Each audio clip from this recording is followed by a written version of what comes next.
नमस्कार मंडळी, मी सौ श्रेयसी कर्वे. नामस्मरण भाग 1. मागच्या ऑडिओमध्ये आपण भक्तीविषयी काही माहिती बघितली होती. आता या ऑडिओमधनं अमृतापेक्षाही गोड असं नाम परमेश्वराचं या नामाविषयी, नामस्मरणाविषयी बोलूया. मंडळी, नामस्मरण करणं म्हणजे नामाचं स्मरण करणं, म्हणजेच नाम पुन्हा पुन्हा म्हणत राहणं. यालाच नामजप असंही म्हणतात. जप म्हणजे जकारो जन्मविच्छेदकः, पकारो पापनाशकः. पापांचा नाश करून जन्ममृत्यूच्या फेऱ्यामधून जो सोडवतो तो जप.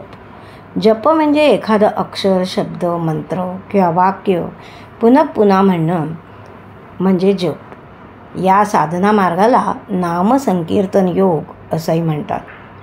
या नामातूनच म्हणजे ओंकारातून वेद निर्माण झाले. त्यामुळे वेदांपेक्षा सुद्धा नाम श्रेष्ठ आहे असं संत भक्तराज महाराजांनी म्हटलं आहे. नाम हे आकाशतत्वाशी निगडीत असल्यामुळे परमेश्वराच्या रूपापेक्षा नाम हेच श्रेष्ठ आहे. म्हणूनच म्हटले आहे, राम से बडा राम का नाम. आणि म्हणूनच श्रीरामांचं नाव घेऊन वानरांनी समुद्रामध्ये दगड फेकले आणि सेतू बांधला.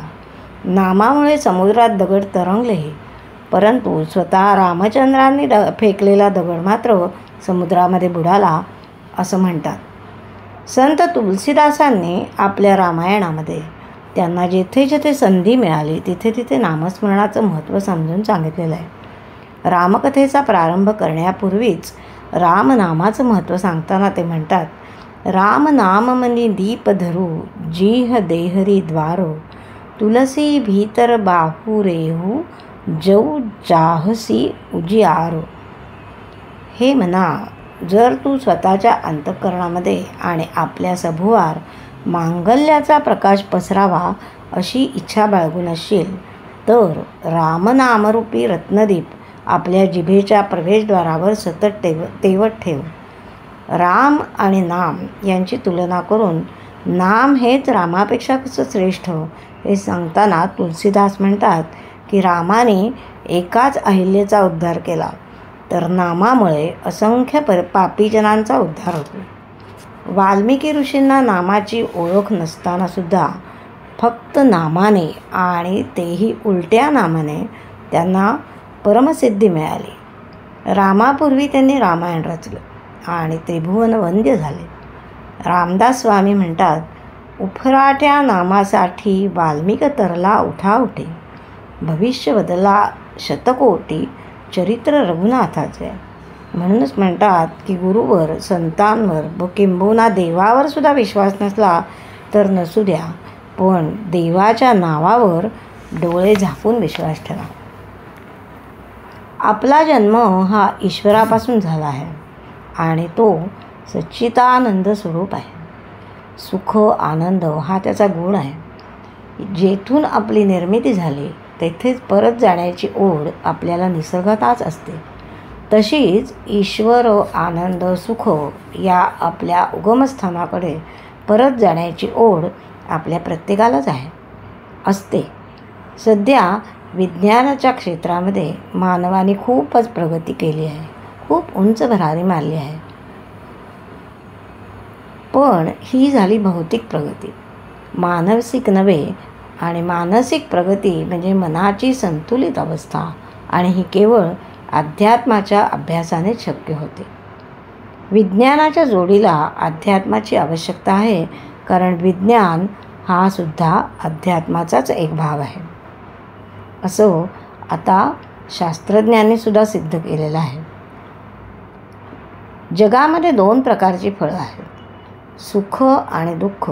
हे पुण्याचं फळ आणि दुःख हे पापाचं फळ.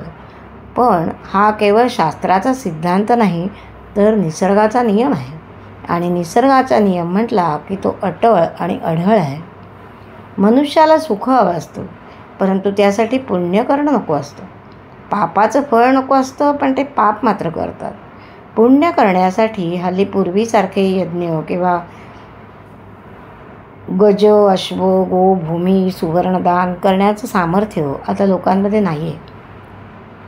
सत्य त्रेता द्वापार युगामध्ये त्या त्या काळानुसार सांगितलेल्या ज्ञानयोग, ध्यानयोग, कर्मयोग इत्यादी साधना किंवा महाक्लेशकारक अशी तप करण्याची शक्ती त्या लोकांच्यामध्ये होती, तशी आता सामान्य मनुष्यात नाही आहे. इतर युगांपेक्षा आयुष्यसुद्धा नाही आहे, कमी आहे. आणि त्यामुळे ज्ञानमार्गाप्रमाणे केला जाणारा वेद उपनिषदांचा अभ्यास, ध्यानधारणा, भक्तियुगातील देवपूजा, कीर्तन, प्रवचन इत्यादी दिवसाचं 24 तास करणं आपल्याला शक्य नाही आहे. आजच्या धकाधकीच्या जीवनामध्ये संसारी माणसाला घरदार, मुलेबाळे, कामधंदा सगळं सांभाळून साधना करायची आहे. त्यामुळे थोड्या श्रमात जास्त फळ मिळण्याचं कौशल्य म्हणजे ज्याला भगवद्गीतेमध्ये योग म्हणतात, ते कर्मकौशल्य अर्थात नामयोग संतांनी आत्ताच्या कलियुगामध्ये सांगितलं आहे. सध्याच्या काळात 24 तास साधना करणं हे फक्त नामस्मरणानेच शक्य होतं.